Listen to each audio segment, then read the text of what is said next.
These are my disclosures, and I will be talking briefly about trials that are, remember, these are all NCI supported and funded trials, but we do collaborate with pharma quite often, and we have a trial with JBL, who makes the Tokyo brand of BCG.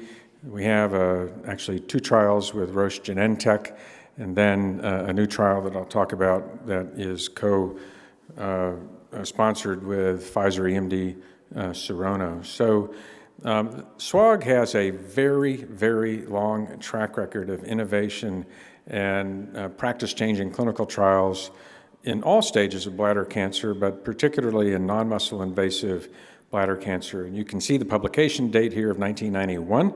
This was a randomized trial of Connaught BCG, and just for the record, Connaught is no longer on the market as of about 2012.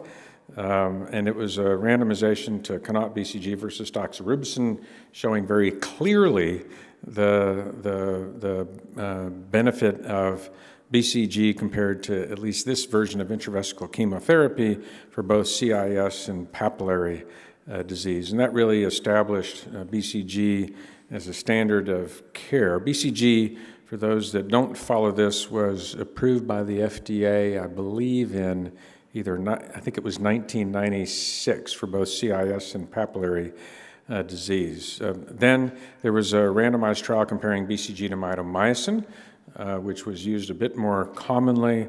Same results, very large number of patients.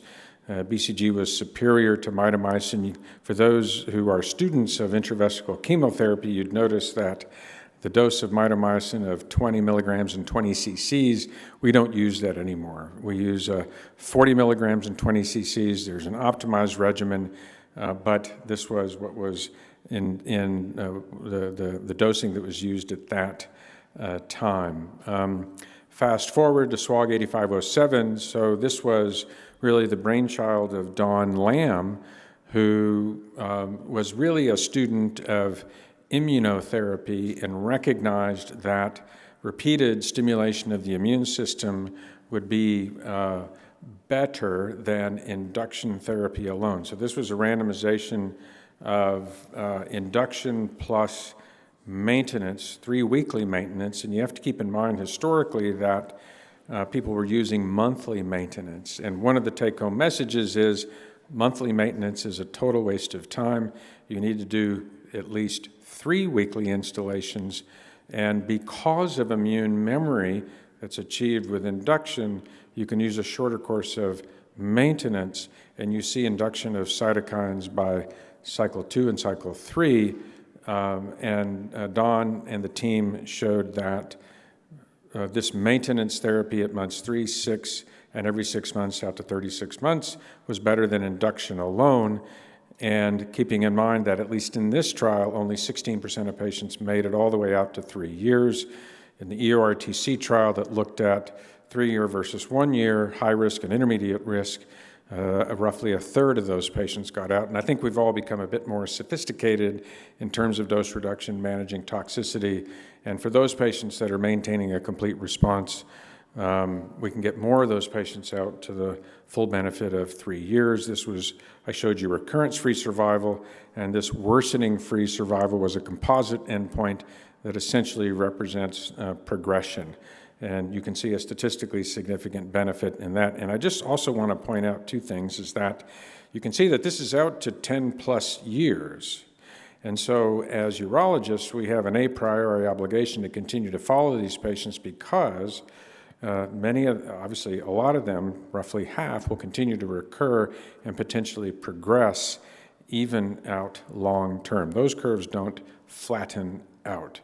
A couple of caveats from this trial. If you look at the CIS population, sorry for the alignment in the maintenance, but you see obviously identical CR rates at 3 months because everybody got induction, and then 2 take-home messages without additional BCG, induction only.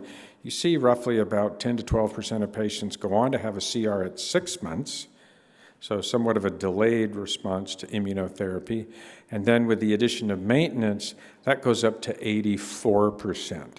So 6 plus 3, You can counsel your patients with CIS, roughly about an 85% CR rate at 6 months. And that really constitutes so-called adequate BCG when we're talking about BCG unresponsive, which I'll get to in just a second.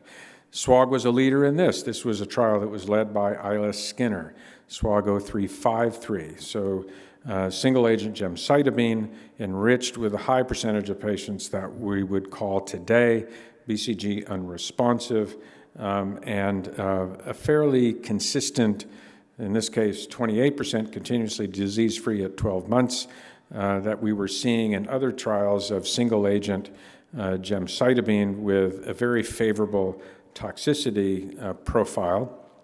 And then now we're going to move a bit forward to the PRIME trial. So Rob Svatek from UT San Antonio approached me many, many years ago and said, he showed me a paper from, it was kind of a letter to Science, where the group at the Pasteur Institute had pre-vaccinated patients, and they'd done animal models. They took patients working with Cyril Rinch from Switzerland and found that priming, that's why we call it the PRIME trial, priming the immune system with intradermal vaccination gave the patients a faster response rate, a faster induction of cytokines. And so he said, we should do a clinical trial. Well, we've done a clinical trial, and we enrolled 969 patients.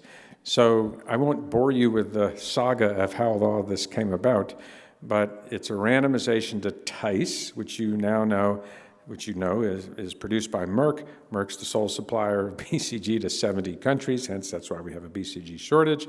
And it's a randomization to Tokyo BCG, or the Japanese strain, with and without vaccination. So it's a 3-arm trial. We've completed accrual. I can't share any data with you today other than the fact that we've presented at the FDA's request the CIS data and have a plan to potentially, there is a potential pathway, regulatory pathway for approval if JBL can produce the proper regulatory requirements in CMC. So SWOG potentially could contribute to getting a new strain on the market. So there's a lot of things that have to happen for that. And this is just a shout out to the top accruers, Scott Delacroix at LSU, University of Florida, UT Southwestern. This can't happen without a multidisciplinary team and urologists who are deeply committed to putting patients on clinical trials. We then did a registration trial, so single-arm phase 2, BCG unresponsive, defined by 6+3, recur at least within 12 months with a high-grade cancer, or T1 cancer, T1 high-grade after induction only. This is the standard that the FDA put out in guidance for registration because there's no comparator. So that's how we could justify doing a single-arm trial. Target population is CIS. Peter Black is the lead PI. Parminder Singh, local talent, is the co-PI, medical oncology. So this was single-agent atezolizumab. Essentially, so I think this audience is probably familiar with approval of pembrolizumab in this disease state, and I will tell you that the data from this trial completely mirror pembrolizumab. Pembrolizumab is approved. This is not because the way it was set up.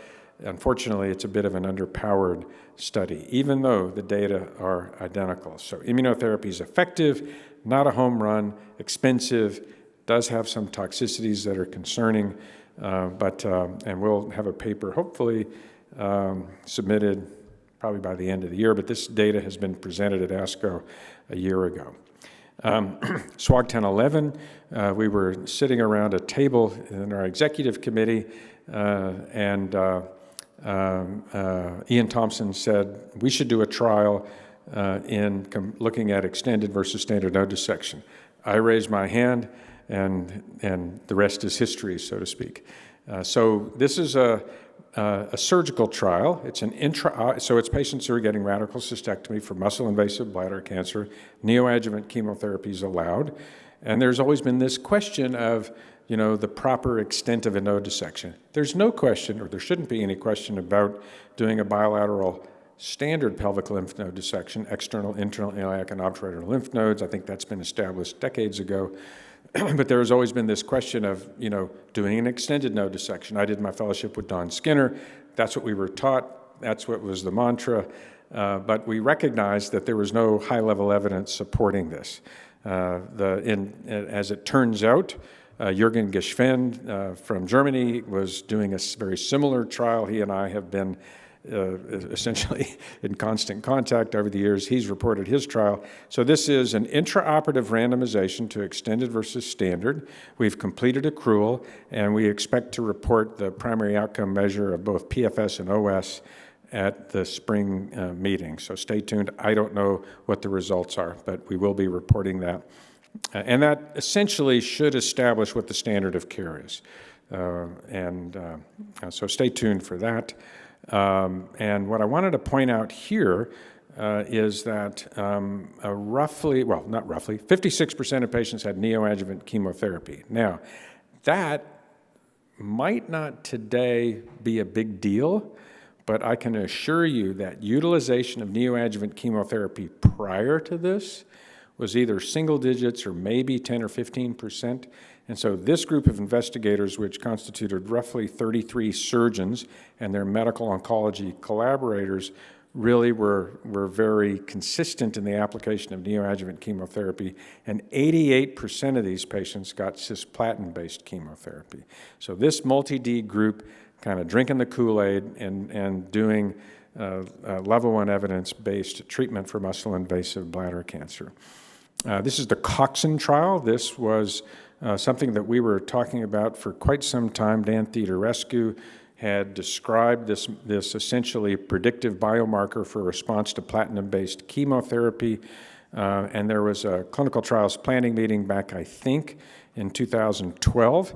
This trial came out of that, and it's a randomized phase 2 comparing gemcitabine cisplatin and Dostance MVAC,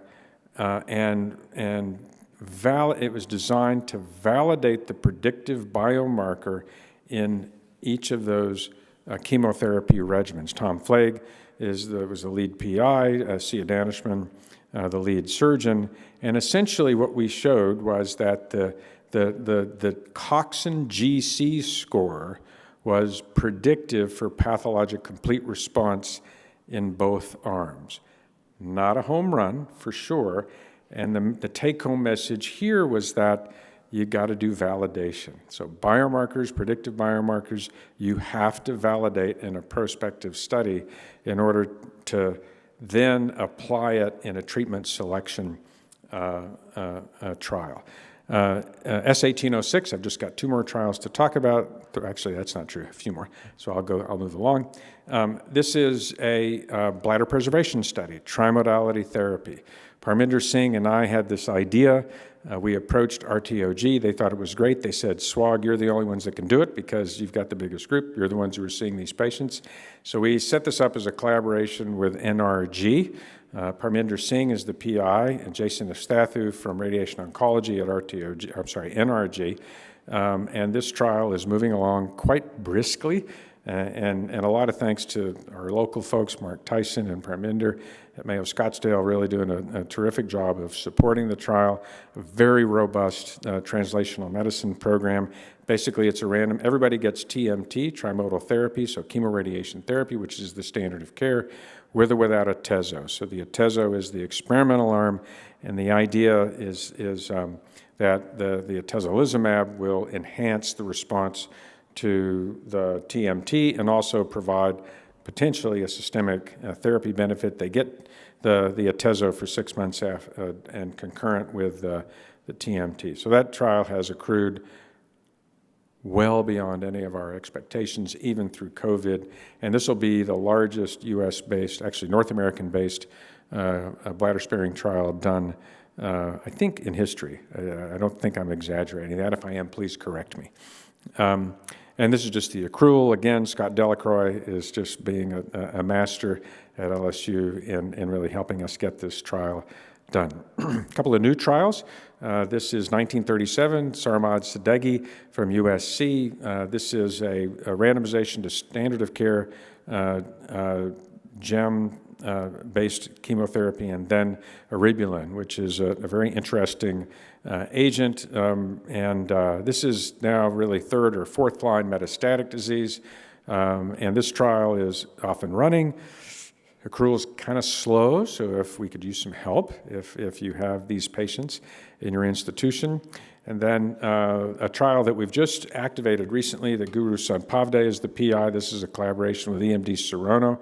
This is for patients who are not platinum eligible and potentially curative muscle invasive bladder cancer, and they get gem-carbo and avelumab, so another PD-1, PD-L1 inhibitor versus standard of care cystectomy without neoadjuvant chemotherapy. A little bit of competition in this space, but we're very excited about this trial and hope that the urologic community as well as the medical oncology community will embrace it. And this is just the trial schema.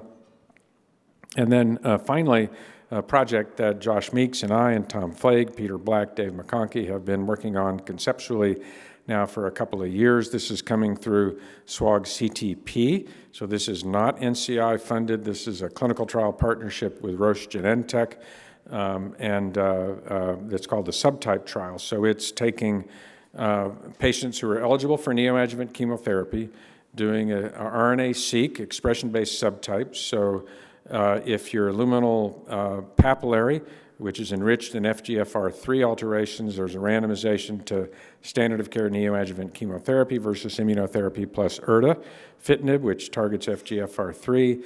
In the basal squamous subtype, again, standard of care neoadjuvant chemotherapy versus atezo plus tiragolumab, which is a TIGIT inhibitor, so combination IO. And then in everybody else, it's again, standard of care neoadjuvant versus atezo plus neoadjuvant. This is we're biting off a huge chunk here, and it's a very nice collaboration with Roche Genentech, and really trying to move the organization into a more personalized, biomarker-driven therapy approach, because I think everybody in this audience knows that we tend to treat patients as if they're all the same, and of course, just like all of us here, we might be men, women, male, female, but we all look different, we all act different, and so do our patients. A tremendous amount of heterogeneity, and this is an effort to try to get to a bit more precision medicine approach against a very robust biomarker and translational medicine program. So I think that, this has been a very sweet spot for SWOG in bladder cancer for 3 decades. A tremendous amount of leadership historically and presently, and we've got our vice chair for the GU committee here, Dan Petrolak, and so thank you very much.